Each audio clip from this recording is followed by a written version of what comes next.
आइए आज की खबरों की शुरुआत करते हैं नगर निगम से जुड़ी एक खास बड़ी खबर के साथ। इंदौर नगर निगम भले ही जनता से कितने ही बड़े बड़े वादे करे कि वह किसी भी तरह का नया कर नागरिकों पर नहीं थोपेगा, क्योंकि पहले से ही नागरिक भारी भरकम करों के बोझ से दबे हुए हैं। बावजूद इसके निगम पिछले रास्ते से भारी भरकम कर वृद्धि कर एक तरह से नागरिकों की कमर तोड़ रहा है। और एक बार फिर इंदौर नगर निगम ने कर वृद्धि को लेकर चर्चा में है। इस बार निगम ने MOS यानी मार्जिन ऑफ स्पेस पर संपत्ति कर लगाने का फैसला किया है। इस निर्णय के बाद शहर की सियासत एक बार फिर गर्मा गई है। कांग्रेस ने इसके खिलाफ मोर्चा खोलते हुए आंदोलन शुरू कर दिया है। शहर कांग्रेस कमेटी के अध्यक्ष निगम में नेता प्रतिपक्ष चिंटू चौकसे ने इसका कड़ा विरोध किया है। चिंटू चौकसे का कहना है कि इस फैसले से शहर के 8 लाख से ज्यादा संपत्ति मालिकों पर अतिरिक्त आर्थिक बोझ पड़ेगा। उन्होंने आरोप लगाया कि यह कर साल 2020 से लागू बताया जा रहा है, लेकिन अब नगर निगम एक साथ इसकी वसूली करना चाहता है, जो जनता के साथ न सिर्फ वादा खिलाफी बल्कि एक बड़ा अन्याय है। उन्होंने यह भी कहा कि नगर निगम की आर्थिक स्थिति खराब है और उस पर करोड़ों रुपए का कर्ज है। इस बोझ को कम करने के लिए अब आम नागरिकों पर नया टैक्स थोपा जा रहा है, जो कि सरासर गलत है। जो आज एक ज्ञापन दिया गया है वो एक संपत्ति कर को लेके उनके कुछ पॉइंट्स हैं, कुछ विरोध है, उसके बारे में उन्होंने दिया है, और जिसको हम लोग लीगली एक बार चेक करके उसमें क्या स्थिति है उसको अपन टेकअप कर सकते हैं।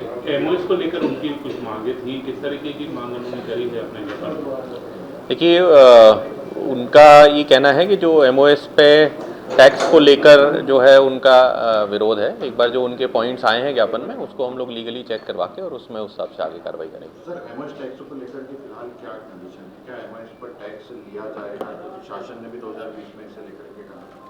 देखिए, 2020 का और 2021 में जो अमेंडमेंट हुआ है उसमें MOS को टैक्स पे जो एग्जेम्पशन था वो हटा दिया है, बट उसमें जो विरोध आया है उसको हिसाब से हम लोग एक बार पहले चेक कर लेंगे क्या लीगल स्टैंडर्ड है और स्टेटस है उस हिसाब से। अभी ये टैक्स लिया जाएगा या नहीं?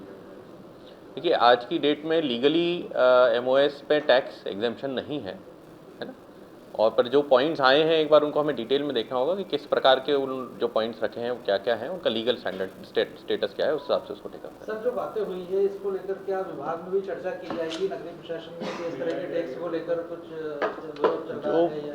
जो बिंदु आए हैं, जैसे मैंने कहा, उसको एक बार हम लोग लीगली एनालाइज करके अगर आवश्यकता होगी तो हम शासन से भी उस पर एक बार चर्चा करके क्लैरिटी ले सकते हैं। 56 दुकान पर सर कुछ दुकानें थी उनको हटाया गया है।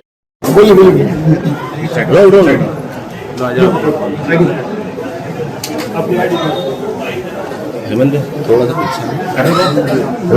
आज आप लोग करिए, आईडी सही लगाओ ना। अरे आईडी थोड़ी। अंग्रेजों की सरकार में जब अंग्रेजों का शासन था भारतवर्ष में, तब ये जजिया कर लगता था, जिसको बोलते जबरदस्ती का टैक्स। 2020 में भारतीय जनता पार्टी की सरकार ने पता नहीं क्या निर्णय लिया कि ओपन प्लॉटों पे और MOS पे भी टैक्स लगेगा। पूरे देश में, मुंबई जैसे महानगर में भी इस प्रकार का टैक्स कहीं भी नहीं लिया जाता है। और जिस प्रकार से नगर निगम इंदौर में महापौर जी अपनी नाकामी छुपाने के लिए, अपनी लाचारी छुपाने के लिए, और जो नगर निगम को भ्रष्टाचार का आपने अड्डा बना दिया, वो भ्रष्टाचार कर करके पूरे नगर निगम को खा गए। वापस उसको भरने के लिए आपने जनता पे बोझ डालने का प्रयास कर रहे हैं। कांग्रेस पार्टी उसका विरोध करती है। इंदौर की छावनी अनाज मंडी में उस समय गर्म माहौल बन गया जब व्यापारियों ने नीलामी प्रक्रिया को अचानक बंद कर दिया और मंडी गेट पर सांकेतिक धरना शुरू कर दिया। व्यापारी मंडी सेक्रेटरी के खिलाफ प्रदर्शन करते हुए अपनी समस्याओं के समाधान की मांग कर रहे थे। व्यापारियों का कहना है कि जिला प्रशासन ने दोपहर 12 बजे से लेकर शाम 5 बजे तक बड़ी गाड़ियों के प्रवेश पर पूरी तरह से रोक लगा दी है। इस नो एंट्री व्यवस्था के कारण भारी वाहन मंडी में ना तो प्रवेश कर पा रहे और न ही मंडी में खड़े वाहन बाहर निकल पा रहे हैं। इससे प्रतिदिन आने वाली लगभग 35,000 से अधिक बोरी अनाज की आवक प्रभावित हो रही है, जिससे मंडी में अचानक अनाज ठप होने की स्थिति बन गई है। व्यापारियों ने बताया कि इस समस्या को लेकर वे कई बार जिला प्रशासन, SDM, तहसीलदार, मंडी प्रभारी और संबंधित मंत्री तक से अपनी बात पहुंचा चुके हैं, लेकिन अब तक कोई ठोस समाधान नहीं निकला है। इस दौरान किसानों ने भी व्यापारियों का ही समर्थन करते हुए उनके साथ धरना प्रदर्शन में शामिल होना बताया है। वहीं इस मामले में मंडी प्रशासन का कहना है कि व्यापारियों और किसानों को समझाइश दी गई है, जिसके बाद स्थिति सामान्य हो गई है। व्यापारियों की समस्या के समाधान के लिए जल्द ही जिला प्रशासन के साथ बैठक कर उचित निर्णय लिया जाएगा। नहीं, आज सुबह नीलामी प्रारंभ होने के समय व्यापारियों द्वारा अवगत कराया गया कि जो इंदौर प्रशासन ने नो एंट्री लागू की है बड़े वाहनों की, नो एंट्री के कारण इनके माल का परिवहन समय पर नहीं हो पा रहा है। उनका विरोध था उस विषय में, तो प्रशासन से बात करना चाहते थे व्यापारीगण। चूंकि मंडी नीलाम बाधित हुआ तो कृषकगण इकट्ठे हो गए थे, सचिव महोदय आए तो सचिव महोदय द्वारा उनको समझाई दी गई थी, उनके द्वारा यहीं बैठ के बात समझाओ, तो वहाँ बैठ के बात समझा रहे थे सेक्रेटरी साहब। व्यापारियों का कहना है कि छावनी अनाज मंडी में और छावनी अनाज मंडी के आसपास नो एंट्री की एक बहुत बड़ी समस्या है, जो पूर्व में पिछले 5-7 महीनों से चल रही है। हमने पिछले 5-6 महीनों से निरंतर कलेक्टर महोदय, भारत साधक महोदय, ट्रैफिक डीएसपी और मंडी प्रशासन सबको नियमित इस बात की जानकारी से अवगत कराया है कि छावनी अनाज मंडी में सीजन जल्द ही आ रहा है और छावनी अनाज मंडी में किसानी माल की बहुत आवक होती है। हमें प्रातः दोपहर में 12 बजे से लेके शाम को 5 बजे तक नो एंट्री की छूट मिली है। इंदौर में स्वच्छता को और मजबूत बनाने के लिए नगर निगम ने बस्ती बेमिसाल अभियान शुरू किया है। महापौर पुष्पित भार्गव ने वार्ड क्रमांक 31 के शिवनगर से अभियान की शुरुआत करते हुए स्वयं झाड़ू लगाकर लोगों को स्वच्छता का संदेश दिया। इस दौरान निगम आयुक्त सहित अन्य अधिकारियों ने भी श्रमदान किया। महापौर ने कहा कि छोटी बस्तियों और स्लम क्षेत्रों की भागीदारी से ही इंदौर स्वच्छता में अग्रणी बना रहेगा। 17 से 23 मार्च तक चलने वाले इस अभियान में 29 स्लम बस्तियों में विशेष सफाई, सौंदर्यीकरण और जन जागरूकता कार्यक्रम आयोजित किए जाएंगे। देखिए, ये बस्ती मेरी बस्ती बेमिसाल जो ड्राइव है वो बेसिकली ये है कि हमारे करीब 29 जो हम लोग बस्ती एरिया जो अपने यहाँ आइडेंटिफाइड हैं, उन एरियाज़ में लोगों से संवाद भी कर रहे हैं, जागरूक भी कर रहे हैं। वैसे तो सभी लोग जागरूक हैं, फिर भी फर्दर और चीज़ों के लिए जागरूक भी कर रहे हैं और उनकी जन भागीदारी के साथ वहाँ पर जो है और व्यवस्थाओं में, खासकर स्वच्छता में सुधार कैसे किया जाए, वो उसका उद्देश्य है। महालक्ष्मी नगर चौपाटी पे आज इंदौर के वार्ड क्रमांक 74 स्थित टावर चौराहे के पास सुंदरम कॉम्प्लेक्स में गंदगी और लापरवाही पर नगर निगम ने सख्त कार्रवाई की है। निरीक्षण के दौरान बेसमेंट में पानी भराव और चारों ओर गंदगी मिलने पर स्वास्थ्य विभाग की टीम ने 13 दुकानदारों के चालान बनाते हुए कुल 57,000 रुपए का स्पॉट फाइन लगाया है। अधिकारियों के अनुसार दुकानदारों को पहले भी सफाई बनाए रखने की चेतावनी दी गई थी, लेकिन सुधार नहीं हुआ। मौके से 2 डंपर कचरा भी हटाया गया। निगम ने चेतावनी दी है कि गंदगी फैलाने वालों के खिलाफ अब आगे भी लगातार सख्त कार्रवाई जारी रहेगी। जी बता, आज सुंदरम कॉम्प्लेक्स में आप आए थे, किस तरह की गंदगी पाई गई और क्या फाइन किया गया? ये यहाँ पर क्या है, वार्ड 74 में, जोन 13 वार्ड 74 में सुंदरम कॉम्प्लेक्स है टावर चौराहे के पास। तो यहाँ पर इनके बेसमेंट में नीचे पानी भरा हुआ था और गंदगी काफ़ी थी। तो उन्होंने पहले भी समझाई दी थी कि यहाँ पे साफ़ सफाई रखें, चूँकि इनके द्वारा साफ़ सफाई नहीं रखी गई, तो आज जिन दुकानदारों के एविडेंस मिले उनके 13 चालान करें 57,000 रुपये के, और आगे से बोला साफ सफाई का विशेष ध्यान रखें। नीचे अभी 2 डंपर कचरा पड़ा हुआ है, मिक्स कचरा, जो कि अपन अपनी टीम करा रही है, निगम की स्वास्थ्य विभाग की टीम पूरी करा रही है। पूरी जोन 13 की टीम यहाँ उपस्थित है, तो कार्य कर रही है और उनको समझाइश दी है कि आगे से साफ सफाई का विशेष ध्यान रखें। आपका नाम? मैं अभिषेक तिवारी, सीएसआई जोन 13।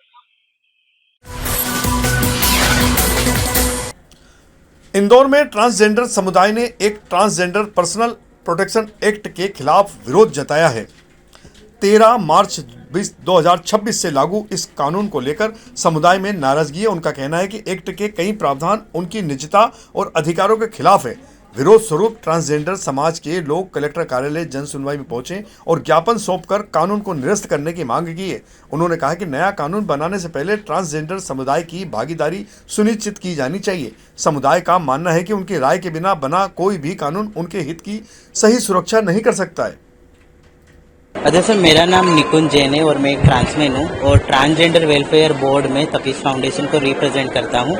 आज हम जो यहाँ पे सारे लोग इकट्ठा हुए हैं वो इसलिए इकट्ठा हुए हैं ताकि जो अभी 13 मार्च 2026 को transgender person protection of right act के तहत कुछ संशोधन के लिए लोकसभा में प्रस्तुत किया गया था, हम उसके विरोध के लिए आए हैं कि भाई आप लोग पहले देखिए कि उसके अंदर ट्रांसजेंडर की जो परिभाषा है उसमें से हम लोगों को कई लोगों को निकाल दिया गया है। जब ट्रांसमैन हो गए, ट्रांस वुमेन हो गए, नॉन बाइनरी इंसान हो गए हैं, ट्रांसजेंडर हो गए हैं, सिर्फ इसके अंदर सिर्फ हिजरा कम्युनिटी, किन्नर कम्युनिटी के लोग या इंटरसेक्स के लोग ही वेरी थे। साथ ही साथ इसके अंदर इतने आपराधिक कानून ला दिए गए हैं कि अगर इसके अंदर फिर खतरा हो गया कि एनजीओ को भी खतरा हो गया है या हमारे फैमिली मेंबर भी हम लोगों का सपोर्ट करेंगे तो कहीं ना कहीं उनको भी सजाएं है जो 12 साल से लेकर आजीवन कारावास तक होगी। इंदौर में राष्ट्रीय स्वयंसेवक संघ की प्रस्तावित अखिल भारतीय कार्यकारिणी मंडल की बैठक को लेकर तैयारियां शुरू हो गई है। अक्टूबर-नवंबर में होने वाली इस महत्वपूर्ण बैठक में देश भर से करीब 450 पदाधिकारी और कार्यकर्ता शामिल होंगे। समालखा में हुई प्रतिनिधि सभा के बाद यह बैठक रणनीतिक रूप से अहम मानी जा रही है। इसमें संघ प्रमुख मोहन भागवत की मौजूदगी भी विशेष रहेगी। बैठक में संगठन विस्तार, सामाजिक समरसता और वर्तमान राष्ट्रीय मुद्दों पर गंभीर चर्चा कर अहम नीतिगत निर्णय भी लिए जा सकते हैं। यह आयोजन संघ की आगामी दिशा और कार्य योजना तय करने में भी एक महत्वपूर्ण भूमिका निभाएगा। एक बड़ी अच्छी बात यह ध्यान में आई है कि इस वर्ष के वृत्त में अभी जो मार्च में हमने जो आंकड़े इकट्ठे किए हैं उसमें ध्यान में आता है कि 5000 से ऊपर शाखाएं और संघ की अपने मालवा प्रांत में हो गई है। इसको अभी भी और विस्तार देने की आवश्यकता है। हम तो अंततोगत्वा प्रत्येक गांव में अपनी शाखा खड़ी करना चाहते हैं। 12,400 गांव हैं, 50% स्थानों पर हम पहुंच गए हैं और द्रुत गति से आगे हम बढ़ने वाले हैं। इसके साथ ही समाज को जागरूक करना, समाज को एक हिंदू के नाते संगठित करना और समाज को किसी न किसी अच्छे काम में, देश हित में चलने वाले काम जो है प्रत्यक्ष संघ के साथ जुड़कर करें या संघ के साथ जुड़कर नहीं भी करते हैं तो अपने स्थान पर और अपनी स्वयं की प्रेरणा से कुछ न कुछ समाज को और एक स्तर ऊपर लाने की दृष्टि से सब सहयोगी बने। इंदौर में मंगलवार को पुलिस कमिश्नर संतोष कुमार सिंह ने जन सुनवाई में आम जन की समस्याएं सुनी। कमिश्नर कार्यालय में आयोजित इस जन सुनवाई में 85 आवेदकों ने अपने आवेदन सौंपे हैं, जिनमें पारिवारिक विवाद, पैसों के लेन देन, फ्रॉड, जमीन विवाद और महिला अपराध से जुड़े मामले प्रमुख रहे। पुलिस कमिश्नर ने प्रत्येक आवेदक की समस्या गंभीरता से सुनकर संबंधित अधिकारियों को तुरंत कार्रवाई और शीघ्र निराकरण के निर्देश दिए। अधिकारियों ने मौके पर ही कई मामलों में कार्रवाई शुरू की है। साथ ही नागरिकों को आश्वस्त किया है कि उनकी सुरक्षा और समस्याओं के समाधान के लिए इंदौर पुलिस हमेशा तत्पर है।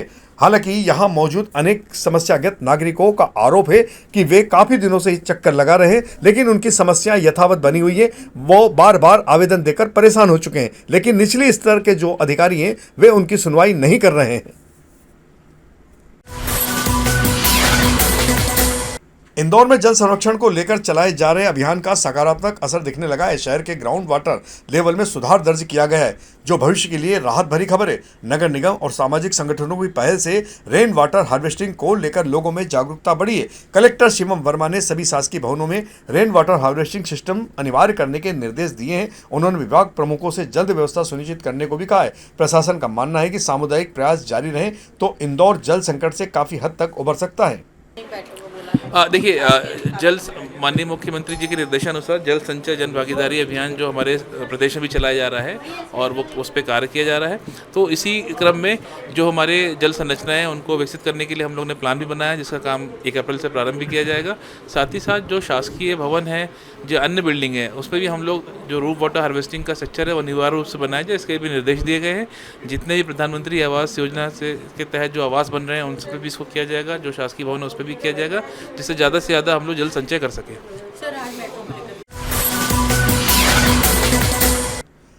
माह रमजान के आखिरी अशरे में आने वाली 27वीं शब यानी शबे कद्र को मुस्लिम समाज में बेहद मुबारक और अहम रात माना जाता है। इस अवसर पर शहर के मुस्लिम बाहुल इलाकों में देर रात तक खास रौनक रही और चहल पहल देखने को मिली। रोजेदारों ने मस्जिदों में नमाज, तिलावत कुरान और नफल इबादत पर अल्लाह से रहमत और मगफिरत की दुआएं मांगी। विशेष रूप से आजाद नगर गौल चौराहे पर मदीना नियाज कमेटी के द्वारा साल 2001 से लगातार शबे कद्र के अवसर पर इफ्तियार और शहरी का आयोजन किया जाता रहा है, जो इस साल भी जारी रहा। तो यह थी हमारी आज की प्रमुख खबरों का सिलसिला आगे भी जारी रहेगा। इंदौर से जुड़ी ताज़ा और महत्वपूर्ण जानकारियों के लिए आप हमारे दोपहर न्यूज़ चैनल से लगातार जुड़े रहने के लिए सबसे पहले इसे सब्सक्राइब करें और अन्य को भी सब्सक्राइब करने के लिए प्रेरित करें। यदि आपके पास भी कोई महत्वपूर्ण खबर या जानकारी हो तो आप दोपहर न्यूज़ चैनल पर दिए गए नंबर के आधार पर संपर्क कर सकते हैं। धन्यवाद।